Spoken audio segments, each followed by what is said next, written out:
presentation assignment was to analyze how rural and urban voters in Appalachia voted in the 2016 election, and I will focus primarily on the presidential election. To begin with an overview, Donald Trump swept most of the region, which was to be somewhat expected after he won a majority in almost 95% of the region during the Republican primary. On the other hand, Hillary Clinton was able to win a majority in a few counties in the Appalachian region and detract from Trump's margin of victory in others, but they were all exclusively urban counties. The definition I will use for the Appalachian region is by Stephen Wolfe of the Daily Kos, who argues that the region is comprised of 311 counties that span from Pennsylvania all the way to Alabama. In Cynthia Duncan's PBS Frontline interview, Why Poverty Persists in Appalachia, she argues that there are other areas of the country in which poverty persists, but these areas also have higher levels of racial diversity.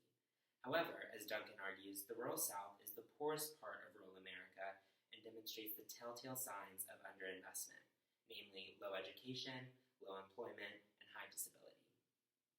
The Appalachian region is predominantly rural, with only notable urban hubs in the region being Pittsburgh, Asheville, Knoxville, and Chattanooga.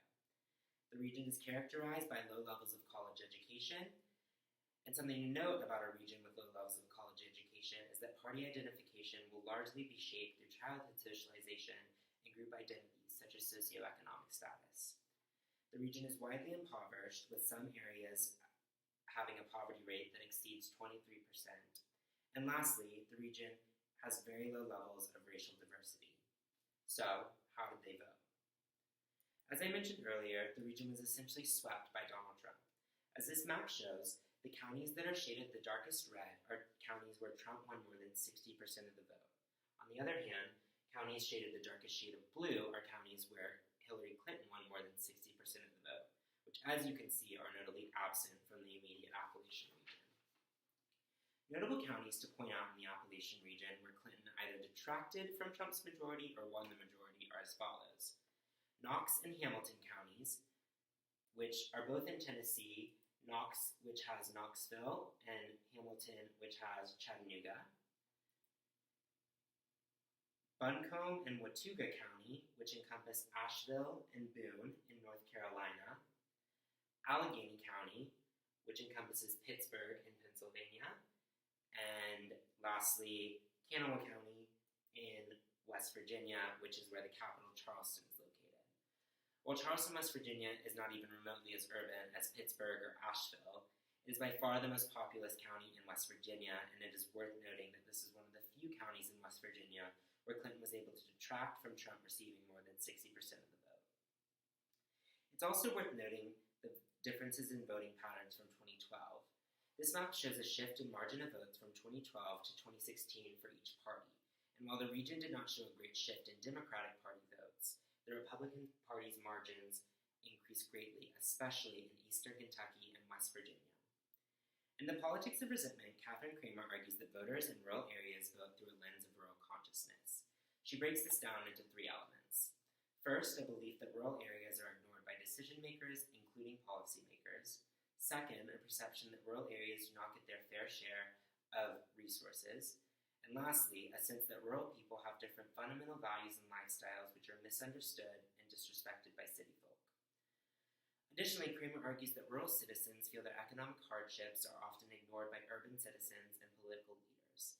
Early in the campaign, Clinton made a statement in a CNN town hall in response to the question of why white poor people should vote for her, in which part of her response included the following.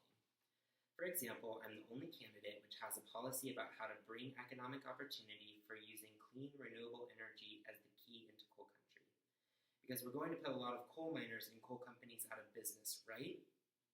In reality, Clinton was making the argument for her plan to move from coal businesses to renewable sources of energy. However, her comments were easily taken out of context by the opposition, and since the coal industry is one of the biggest sources of employment, especially in West Virginia and eastern Kentucky, Clinton almost immediately lost any popularity she had in the region. In fact, Hillary Clinton won the primary in West Virginia in 2008 against Barack Obama by a 42% margin. However, in 2016, Bernie Sanders won this state by a 15% margin, demonstrating how far her favorability fell amongst voters in the state. Not only do rural citizens feel misunderstood by urban residents and policymakers, they feel their hard work is extremely underappreciated, and it is something they take great pride in. When it sounds like Clinton is going to take away jobs in one of the most prominent industries in the region, it is easy to see why voters would turn to the opposite candidate, who also painted himself as an outsider who would not have to cater to the political elite of Washington. While Kramer argues that citizens don't have as much of a resentment towards politicians as they do urban folk, perhaps in this election, and in the Appalachian region specifically, there was a mixture of resentment from rural citizens. Trump was considered the anti-establishment, anti-political elite outsider candidate from the time he announced he was running. On the other hand, Clinton was always known to be the Washington insider, career politician who, as Kramer argues, rural citizens feel ignored by. Furthermore, in Max Kramer's lecture, Hillbilly Revanche, which quite literally translates to Hillbilly Revolt, he mentioned that military recruits are twice as high from rural areas than urban areas. In the Appalachian region especially, there was a strong resentment toward the wars in Iraq and Afghanistan throughout the Bush and Obama administrations. Therefore, Trump, being the outsider that he is, would outright denounce the wars and say they were a bad idea. Lastly, one of the biggest margins of voting differences in this election was demonstrated by white voters without a college degree. According to the Pew Research Center, Trump's margin among white voters without a college degree is the largest among any candidate in exit polls since 1980. 67% of non-college whites backed Trump compared to just 28% who supported Clinton, resulting in a 39-point advantage for Trump among this group. This would certainly hold true in the Appalachian region, which is predominantly white and predominantly uneducated. In conclusion, the rural areas of Appalachia voted for Trump because of a desire for change in Washington and a rejection of the political establishment. In the few urban areas of the Appalachian region, where there is generally high levels of education, diversity, and employment, Clinton was able to pull ahead, or at least detract, from Trump's margin of victory.